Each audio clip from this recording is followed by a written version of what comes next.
want you to picture this just for a second. Hmm. Imagine you are wearing this incredibly heavy, intricately beaded ball gown, Oh, wow. Okay. right? It is absolutely stunning. You've got this sweeping cathedral veil pinned perfectly to your hair, Yeah. beautiful formal jewelry, I mean, the whole 9 yards. And now I want you to imagine trying to hit the dance floor in that exact outfit to do the Macarena. Oh my gosh, that sounds like a total logistical nightmare. It really does. I mean, that's probably a recipe for a torn hem, a twisted ankle, or, taking out a few of your guests in the process. Exactly. It's a vivid, maybe slightly ridiculous image, but it highlights a very practical problem with traditional wedding attire. Right. For decades, the rule was simple. You pick one perfect outfit and you wear it for the entire day. But we are currently witnessing a massive cultural shift in modern weddings. A really massive one, yeah. Couples are completely abandoning that one outfit rule in favor of intentional, strategic wardrobe changes from the ceremony to the reception. And that transition is becoming, honestly, just as critical to the event as the vows or the venue. Welcome to the deep dive. Yeah. Today, we are taking a stack of bridal fashion trend reports, search volume data, and vendor interviews to unpack this whole phenomenon. There's a lot of data to get through. There is. So, okay, let's unpack this. Yeah. Because looking through the data, this is so much more than just a fleeting fashion statement. We are looking at this fascinating intersection of logistics, psychology, and storytelling on what is arguably, one of the most high-pressure days of someone's life. It really is, and I think it is important to establish right away that we aren't just looking at an exercise in vanity here. Right. When you synthesize these trend reports, you see a profound shift in how modern couples are actually sequencing the events of their day. How so? Well, they are actively prioritizing the experience, physical comfort, and really the overarching narrative of the event over rigid, static tradition. Okay, so before we get into the physical clothes, Yeah. the sequins, the sneakers, the detachable sleeves. Fun stuff. Yeah, exactly. Before that, we should establish why this trend is exploding right now. I mean, you have an inherently complex day already. Why add a mid-event wardrobe change into the mix? It basically comes down to the fundamental duality of a wedding. If you break the timeline down, every wedding is essentially two completely distinct events mashed together. Oh, that's a good way to look at it. Yeah, you have the ceremony, which carries a sense of reverence, high emotion, and formality. Right. Then, just a few hours later, you transition to the reception, which is purely about celebration, socialization, and high-energy entertainment. It actually makes me think of a theatrical play. Oh, sure. Like, Act 1 is this emotional, serious, sweeping drama. The stakes are really high. And then there's an intermission, and suddenly Act 2 is a high-energy, flashy musical. Yes. You would never expect the lead actor to wear the exact same costume for both of those wildly different performances, right? No, of course not. The costume dictates the energy. That analogy perfectly illustrates a psychological concept known as enclosed cognition. Enclosed cognition. Yeah, it's the scientific term for how the clothes a person wears actually influence their psychological processes. Wait, really? Yeah. When a bride wears a cathedral veil and a structured gown, it dictates how she moves, how she stands, and even how solemn she feels. Oh, wow. I never thought about it like that. Right, so changing into something lighter literally shifts her neurology. It signals to her brain that she is no longer performing a solemn ritual, she is hosting a party. That makes a lot of sense.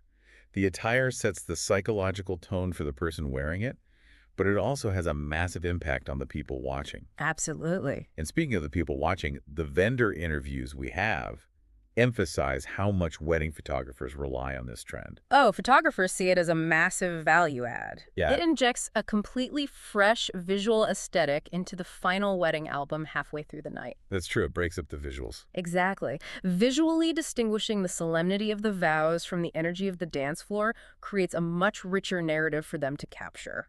And if you look at the search volume data, it is just staggering. We aren't talking about a few influencers doing this. No, not at all. People are actively hunting for this specific aesthetic. The long-tail search terms dominating the algorithm right now are highly specific. Like what? Things like wedding outfit transition ideas, Right. reception dress inspiration, bridal fashion trends, modern wedding attire, and wedding wardrobe change. Wow. Yeah. This tells us there's a massive appetite to figure out how to pull this off. It's also about the theatricality for the guests, too. What do you mean? Well, an unexpected outfit reveal acts as a subconscious visual cue. When the couple makes their grand entrance into the reception looking completely different, totally ready to party, it acts like a jolt of electricity. Oh, like a hype moment. Exactly. It gives the guests permission to, loosen their own ties and kick off their own heels. Okay, so we understand the psychological desire to separate that ceremony feeling from the party feeling. Right. But how are couples physically achieving these distinct looks without grinding their event to a complete halt? Let's deconstruct the transformation itself. Let's do it. The most popular transition in the fashion reports is moving from that classic bridal silhouette, the heavy ball gown, the long veil, and swapping it out for a fitted sheath dress. Right. A total 180. Yeah, a shorter hemline, lighter fabric, paired with big statement accessories. The dramatic contrast is the entire point there. It maintains the bridal elegance, but completely shifts the silhouette to something designed specifically for movement and dancing. But I want to push back on the practicality here for a second. Okay, go for it. Reading through this, I kept thinking of the bottom line. Buying two entirely separate high-end wedding dresses has to cost an absolute fortune. It can, yeah. So is this entire trend just a luxury reserved for the ultra-wealthy? Because, I mean, the wedding industry is already notoriously expensive. That is a very fair assumption, but what is fascinating here is how the bridal fashion industry has engineered a solution to that exact problem. Yeah. It is not always about buying two separate, expensive gowns. The fashion reports highlight a massive explosion in what they call convertible wedding dresses. Convertible. Yes, it allows couples to get multiple distinct looks from a single garment, which keeps it on a much more accessible budget. Okay, but how does a convertible dress not end up looking like, I don't know, cheap 1990s tearaway pants? That's a funny visual. Right. If you have a detachable skirt, how are designers making that look seamless and high-end? It requires brilliant, almost invisible garment engineering. Designers aren't just slapping Velcro onto a skirt. I would hope not. They are using hidden hook and eye closures tucked beneath silk waistbands.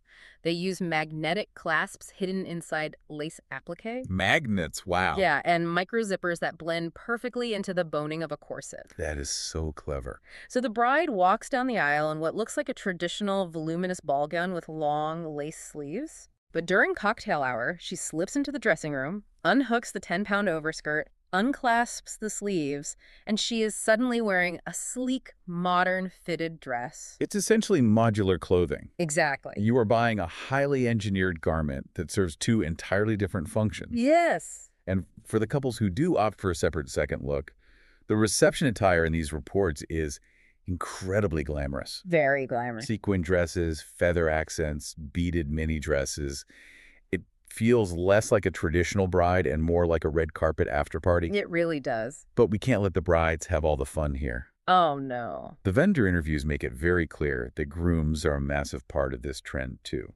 Groom fashion is seeing a parallel shift, definitely. The traditional progression for a groom starts with the ceremony. The classic tuxedo. Right, a classic tuxedo, formal bow tie, and stiff, structured dress shoes. It is very classic.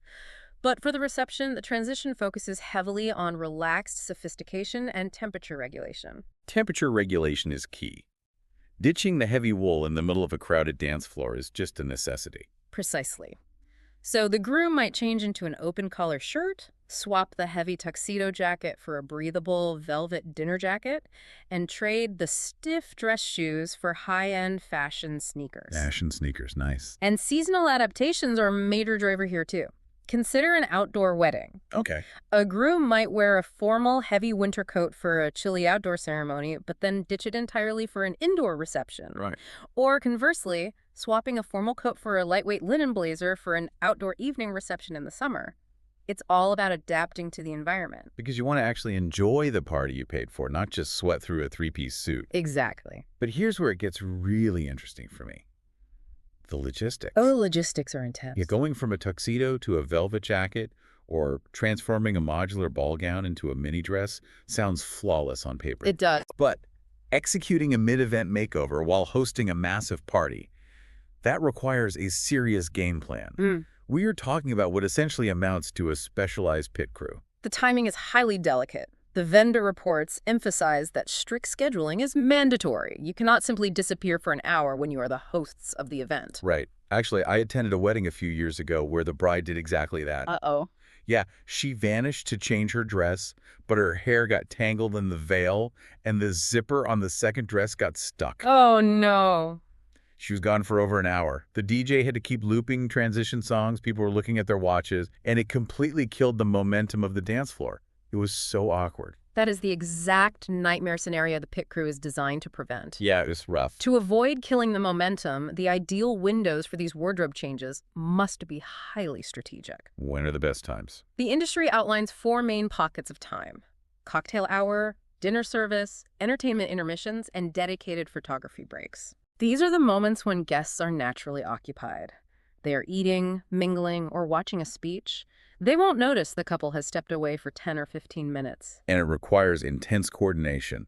The couple has to sync this transition with basically every major vendor. Absolutely. The wedding planner is essentially acting as a stage manager. If there is a zipper malfunction, the planner has to subtly signal the DJ to extend a set or ask the best man to delay his toast. The photographer and videographer also need to know exactly when and where this is happening. Right, for the lighting. Yes, they need to adjust their lighting setups in advance to capture the before and after seamlessly, and they need to ensure they aren't filming the couple rushing past kitchen staff in a state of half-dress. That would be bad. Very bad. Plus, you often have the hairstylist and makeup artist on standby. Oh, I didn't even think about hair and makeup. Yeah, changing an outfit usually means changing the styling.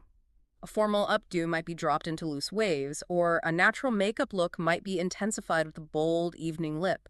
Every single professional needs to move in unison. It is a military operation, and pulling that off means having the proper physical environment.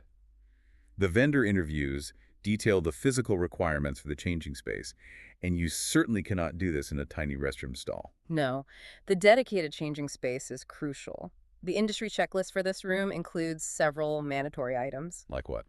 Well, you need full-length mirrors to check the final drape of the garment. Of course. You need a commercial steamer, because that second dress has likely been sitting compressed in a garment bag all day. Good point. An emergency sewing kit is vital for the exact scenario you mentioned earlier, a busted zipper or a torn seam. Always need one of those. You also need comfortable seating and, most importantly, adequate lighting. The lighting stood out to me.